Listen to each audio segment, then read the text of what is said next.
Selamat datang kembali di pembahasan mendalam kita. Hari ini kita fokus ke peran penting product leaders, pemimpin produk ya.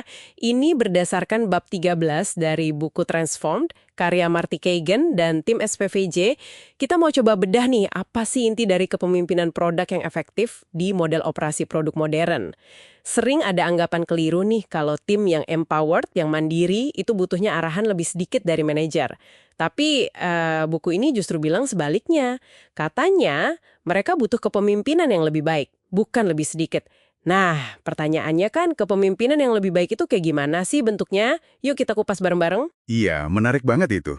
Kalau merujuk ke Andy Grove, ada dua hal utama nih yang bisa menghambat kerja bagus. Pertama, orang nggak tahu caranya. Kedua, mereka tahu sih caranya, tapi nggak termotivasi aja. Nah, pemimpin produk yang efektif itu tugasnya ya mengatasi dua hal ini. Jadi, ini bukan soal mengurangi kepemimpinan, tapi lebih ke mengubah jenis kepemimpinannya, gitu. Oke, jadi bukan sekedar kerjain sendiri ya, terus ditinggal gitu aja ya. Bab 13 ini kan menekankan dua pilar tanggung jawab utama pemimpin produk. Ada manajemen, terus ada kepemimpinan. Manajemen itu lebih ke coaching dan staffing, sementara kepemimpinan itu soal memberi konteks strategis. Bener gitu ya? Tepat sekali. Kita mulai dari pilar pertama ya, manajemen. Aspek yang sering banget terabaikan tapi krusial itu ya coaching. Ini tanggung jawab paling penting loh buat setiap manajer. Ngembangin skill orang-orang di timnya. Perlu dicatat, ini bukan micromanaging ya, beda banget. Ini lebih ke aktif menilai, oh si A kuatnya di sini, lemahnya di situ. Terus bikin rencana pembinaan yang jelas. Dan yang penting, meluangkan waktu berkualitas. Beneran duduk bareng, bantu mereka jadi lebih jago, entah di manajemen produk, desain, atau engineering. Idealnya sih, manajernya memang punya pengalaman di area yang dia bina itu. Menarik. Disebutkan juga kalau manajer lini pertama itu waktunya bisa habis sampai 80% buat coaching dan staffing. 80% itu kan gede banget ya. Banget. Ini nunjukin betapa fundamentalnya peran ngembangin orang dan bangun tim yang pas. Dan staffing juga, mulai dari nyari kandidat, rekrut, orientasi, evaluasi, promosi, sampai kalau perlu ya, penggantian. Itu tanggung jawab penuh manajer. Walaupun ya pasti dibantu HR juga sih. Betul. Tim yang mandiri kan butuh orang kompeten ya. Jadi proses ini penting banget. Naikin standar rekrutmen dan pembinaan jadi kunci awal. Benar sekali. Itu fondasinya. Nah, pilar kedua itu soal kepemimpinan, yaitu memberi konteks strategis. Ini juga vital banget. Kalau kita mau tim bisa ambil keputusan bagus secara mandiri, ya kita perlu kasih mereka konteksnya. Mereka perlu paham kenapanya, kemana tujuannya. Nah, pemimpin produk yang bertanggung jawab untuk ini. Utamanya lewat dua hal, visi produk sama strategi produk. Oke, visi produk dan strategi produk. Bisa dijelaskan dikit bedanya gimana? Oke, jadi visi produk itu bukan cuma slogan keren aja ya. Ini tuh gambaran masa depan yang mau kita ciptain. Biasanya 3-10 tahun ke depan. Dan yang paling penting, gimana visi itu bakal bikin hidup pelanggan kita jadi lebih baik. Ini jadi semacam bintang penuntun gitu, yang ngasih inspirasi. Jadi kayak tujuan jangka panjang yang inspiratif ya? Betul. Sementara kalau strategi produk itu lebih menjelaskan gimana cara kita mencapai visi tadi. Ini soal nentuin fokus. Milih masalah mana nih yang paling penting buat dipecahin sama tim. Seringnya sih ini diterjemahin jadi tujuan tim atau ya OKR itu. Nah, disinilah pemimpin produk yang hebat kelihatan.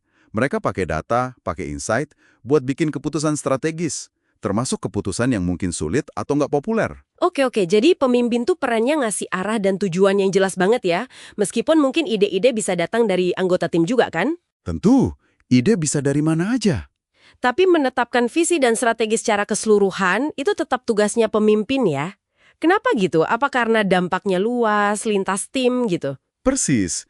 Karena visi dan strategi itu menetapkan arah buat semua tim produk, biar geraknya barengan, koheren gitu. Nah, ngomong-ngomong soal bantu tim, ada juga peran pendukung nih, kayak Product Ops. Fungsi ini biasanya diisi sama peneliti pengguna atau analis data. Bisa bantu tim produk ambil keputusan lebih cepat dan basisnya data. Oh ya, Product Ops. Itu gimana perannya biar efektif? Nah, ini ada catatannya.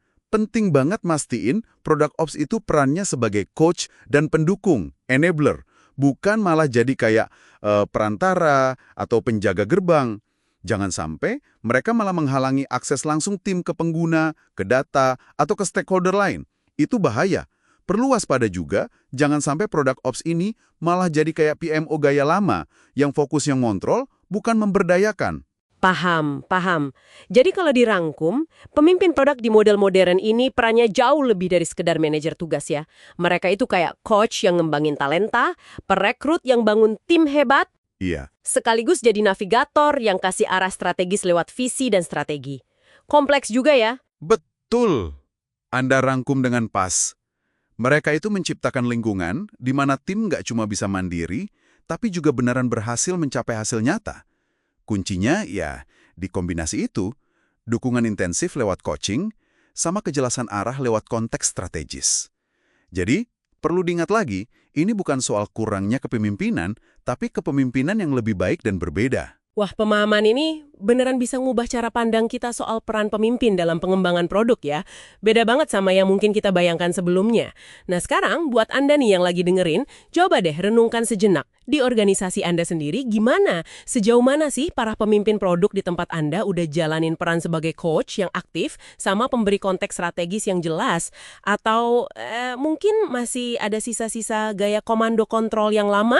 Terus coba pikirin juga, apa ya satu langkah kecil aja yang bisa Anda atau tim Anda mulai lakukan buat mendorong pergeseran ke arah model kepemimpinan produk yang lebih efektif ini? Menarik untuk direnungkan. Sampai jumpa di pembahasan kita berikutnya.